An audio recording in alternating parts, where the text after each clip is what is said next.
ñun boog amuñu problème. Donc fii laay waxaat am information on va relancer avec le président Mamadou Diallo ak ñoom Ismaïla Diallo ñoom Bakary et autres pour faire un recours Cour suprême wala instance judiciaire boo xam ne dañu permettre à ce que le décret soit publié s'il n'est pas publié qu'on nous dit pourquoi le décret n'est pas publié et le compte cap gouvernement où il y a ces milliards là et le décaissement de 600 milliards en 2023 yoo xam Albourakh xaas boobu fu mu jëm. d'accord honorable d'accord fi ñuy jeexalee moom mooy Cour suprême dafay daal di examiner waat li nga xam ne moom mooy dossier jëm ci Mame Mbaye Niang ak le premier ministre Ousmane Sonko oui le 1er juillet le rabat d'arrêt bi nga xam ne avocat yu premier ministre ñoom ñoo ko déposé jëm ci ki nga xam ne moom mooy Mame Mbaye Niang. Albourakh il est temps. mbir moomu. Albourakh le problème de Prodac. fàtte woon naa ko de. non man xam nga mënuma ko fàtte xam nga lu tax daf may fàttali en commission assemblée nationale Abbas Fall ak Mbaye Niang. xam nga commission nag li ñu amoon chance Abbas Fall chance bi mu amoon mooy il ne courait aucun risque. parce que gëm naa ne keroog Abbas bi muy ñëw ay kayit la yor di demander à Mbaye Niang par rapport au Prodac parce que c'est un parlementaire il ne courait aucun risque te documents yooyu bu ko Ousmane Sonko yoroon tey. coow topp ko parce que dañuy wax soustraction de documents mais man fekk naa jour yu metti en commission entre Mbaye Niang ak Abbas Fall par rapport à ce dossier de Prodac Sénégalais yi ñoo war a xam ce dossier là une fois pour toutes qu'est-ce qui s'est passé parce que le dossier là est né sous le régime de Macky Sall boobu Mbaye Niang sax bi mu koy wax Amadou Ba la doon accusé ak gaa ñooñu doon wax rapport financier la rapport tel mais je pense que le fait de relancer ce dossier-là au moins dina tax sénégalais yi tranquille mooy comme le dossier de bi ñuy wax Aliou Sall. parce que Aliou Sall ce dossier aussi boo xam ne Jean-Michel mu ngi koy wax par rapport aux 60 milliards te nga dégg Farba Ngom wax ci ne moom ak Thierno Alassane ñoo demoon jëli xaw ma dëggal wala dëgg te Jean-Michel nous parle. d'un dossier boo xam ne dañ ciy tudd Thierno Alassane ak Farba Thierno Alassane war a tontu jusqu'à présent du tontu ci loolu il nous parle du dossier de Lazer bien que le ministre des Finances a répondu mais tey bu ñu sañoon tous ces dossiers là nga xam ne 60 milliards du caaxaan. non Thierno Alassane bi nga xam ne il se réclame de la République des valeurs bu ñu ko tuddee ci loolu pour une deuxième fois Farba tudd ko tey Jean-Michel tudd ko. je pense que dossier boobu ak dossier Mbaye Niang c'est un dossier qu'on attend dans les prochains jours heureusement qu'on est au mois de juin. Thierno Alassane sera au débat sur la loi sur la LFR. Thierno Alassane sera sur le débat d'orientation budgétaire. foofu nag du nekk débat presse. moom la dina toog et je pense que tout ce qu'il a demandé dina am réponse mais tout ce qu'on lui a demandé il faut aussi loolu mu tontu ci. très bien moo tax le dossier de Mbaye Niang enfin que ce débat là ait lieu pour que ñun ñëpp qu'on soit tranquille quand même. waaw am nga yaakaar ni moom dina ñëw moom Mbaye. ñu jëli ko bu ñëwul ba ñu incriminer ko dinañ ko jëli de. te man su ma doon Mbaye Niang wax dëgg yàlla si je n'ai rien à me reprocher. ak moom lu mu fi waxoon temps yi dossier bi. on se rappelle très bien. waaw ne woon na sax day julli si de. defe naa day nangu kër. waaw nangu kër Ousmane Sonko. oui ne woon na sax dina julli si tabaski. waaw ne woon na day julli si xëy na day xaar procès man nag am naa rafet naa njort. rafet naa njort que xamoon na ne procès bi day am moo tax muy xaar procès bi pour ñëw. très bien donc daal maa ngi koy demander sérieusement Mbaye Niang na ñëw Sénégal réewu droit la gëm naa ne bu ko justice ne deful dara. dina delluwaat dëkk bi mu nekk mais il est préférable qu'il vienne assister parce que gis naa ne bi ñuy débattre keroog dossier ba. chaque jour il était au tribunal parce que maa nga foon tous les jours ni mu doon présent tribunal nag ak gars mais na ñëwaat présent pour que ce dossier soit vraiment réexaminé. j'ai du mal à prononcer. jërëjëf honorable alors ñu ngi nii bu baax itam grand Saint-Louis amabul ba ndaw lu kubaar.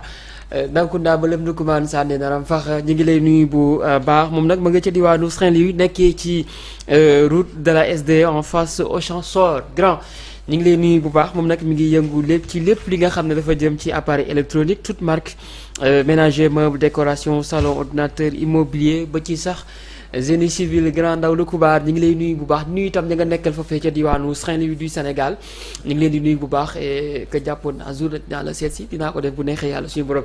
merci honorable ça a été vraiment plaisir tey ñu ànd ak yow waxtaanee li nga xam ne mooy tolluwaayu réew mi quand même. merci Albourakh di kontaan vraiment toujours di échanger ak yow on y gagne beaucoup de choses nga même rek ma remercier jóge ci les rencontres de la presse j'étais très impressionné. Oui. J'ai vu des journalistes qui en veulent, qui veulent protéger leur métier. Je leur rends hommage. Les 3 jours que j'ai vécu avec ces grands journalistes, ces directeurs de médias, wax dëgg yàlla mooy wane ñu bëgg seen métier la. di nuyu particulièrement le directeur de la communication c'était la première fois ma koy gis monsieur Dia. monsieur Dia. tu as vu ak monsieur ak tudd Moustapha. xëy na yaa leen di gën a xam. mais j'ai vu des gens yoo xam ne ñoom kii Absa des artistes la grand artiste seen Absa. fàtte turam des anciens de la presse ñoom grand Koumé vraiment des gens qui étaient venus. Très bien. Avec une seule motivation apaiser trouver des solutions pour que la presse sénégalaise les médias d'une manière générale puissent s'en sortir et j'ai trouvé une oreille attentive de la part du gouvernement à travers le ministre de la communication qui avait dépêché la présidence qui avait dépêché son cabinet ensemble pendant 3 jours. Le débat était très fraternel franc juste mais wax dëgg yàlla li ma gis gëm naa ne au sortir de ces journées defe naa ne solution dina am. ba nga xam ne li ñu doon ragal yëpp.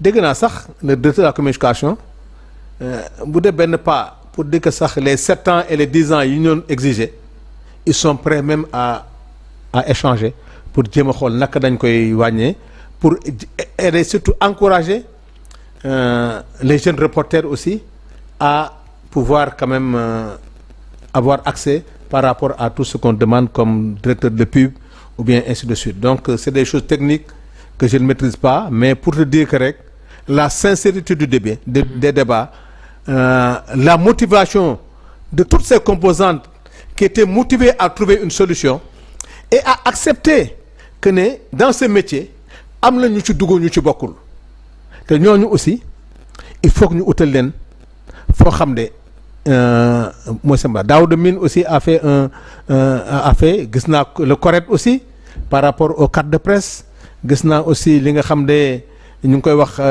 l'histoire de la commission nationale des cartes de presse vraiment ensemble je pense que le gouvernement trouvera une solution pour relancer en tout cas li nga xam ne mooy crise bi médias yi di traversé yaakaar ci loolu vraiment aussi beneen bi mooy ñi nga xam ne ñoo yor la santé de l'enfance ñu ngi ci liggéey Aliou Sène gëm naa ne xëy na dafa nekk suba inshallah waaw dafa nekkoon dafa voyager mais il est en train de faire un travail formidable il était présent avec son équipe ci boobu kooku mu aussi mu ngi def liggéey bu rëy boo xam ne au niveau de la Sonatel je pense que dans les prochains jours ils iront là-bas donc daal di remercier tous les parlementaires di demander rek à notre ami et frère l'honorable député Guy Marius Sagna vraiment que di ko encourager de s'approcher davantage de son groupe de ses amis c'est un garçon c'est un homme très formidable liggéeykat la jàmbaar la il a mené des combats héroïques mais nit nag amul kenn ku mot ci àddina le président de l'Assemblée la questure tous les groupes parlementaires les députés di leen massawu ci lii moo xam ne ce débat est clos c'est derrière nous que ils vont retrouver un Guy Marius Sagna qui est un ami qui est un frère qui est un collègue El Malick je l'encourage dans sa démarche de réforme le président Niadiar Sène qui est président de l'amicale des anciens parlementaires liggéey bi nga xam ne mu ngi ñu koy sant ñu gën a approcher ces nouveaux là vraiment di leen ñaanal yàlla yow aussi di remercier toute ma famille tous mes amis et di wax rek inchallah le Sénégal le président Diomaye liggéey bi rafet na le président Ousmane Sonko yàlla na ko yàlla guddal fanam Allahumma amin à travers lui il est en train de redonner au Sénégal vraiment lépp loo xam ne Sénégal mérite na ko. très bien. donc daal di la gërëm Albourakh c'est je ne cesserai jamais de prier pour vous. jërëjëf tubaab yu ndaw nga ñi ñaan yàlla rek ñu ngi rafet njort ci li ci kanam. incha allah te témoignage bi ma lay waxal mooy koo wax rek mu ne la non c'est un garçon poli. jërëjëf xam nga nag poli moom kenn du ko wax. on est plus des jeunes. donc mais rek nga comprendre que ne fi ñu koy waxee. mooy ñaanal la suñu borom yàlla defal la et puis avec les jeunes techniciens que j'estime beaucoup. jërëjëf honorable député Sanu Dione moom la ñu ànd ak dimanche bu nekk sur les rendez-vous de Sanu Dione Grand Demba yow la ñu may émission bi ñu ngi lay nuyu bu baax. oui itam surtout.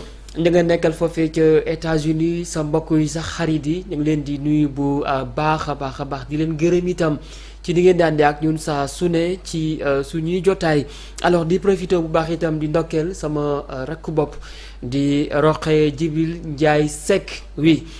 moom nag dafay anniversaire tey jilee Ndiaye jaata Ndiaye ñu ngi lay ndokkeel bu baax di la ñaanal nga dund lu bëree bëri li nga bëgg yaa ko xam yàlla defal la ko madame Seck baax lool bëgg ñu lool itam Roxe Jibril Ndiaye Seck yooyu yëpp dafa gudd mën nga wax Roxe Ndiaye rek waaye faw nga dugal ci sa jëkkër itam voilà en tout cas ñu ngi lay nuyu bu baax di la ñaanal gis nañu Oumy Ndiaye moom itam mi ngi lay ndokkeel bu baax toute la famille Ndiaye ñu ngi lay ñaanal waaye toute la famille Seck itam ñu ngi lay ndokkeel bu baax joyeux anniversaire Roqe moom nag la ñu dénk Jibi Seck Ndiaye mu baax mi oui man maa ci boole Ndiaye mi Jibi Seck Ndiaye mu baax mi joyeux anniversaire Roqe Ndiaye Jibi Seck Ndiaye ñoom ñëpp ñu ngi leen di ndokkeel bu baax on vous souhaite beaucoup de bonheur alors gërëm bu baax itam Assane graphique mi nekkoon ci réalisation bi ba ci sax ki nga xam ne moom mooy Bignone duma noppi wala sax di ko fàtte tout le temps moom mooy suñu yoon bi nga xam ne ñun moom la ñu am ñun ñu dëkkee ca diwaanu Kaaji yoon bi wax dëgg yàlla bëgg nañu defal ñu ko ndax nag bu ñu ko defalee dina nekk lu baax lool ñu ngi nuyu bu baax itam grand Modou Bigué Ndiaye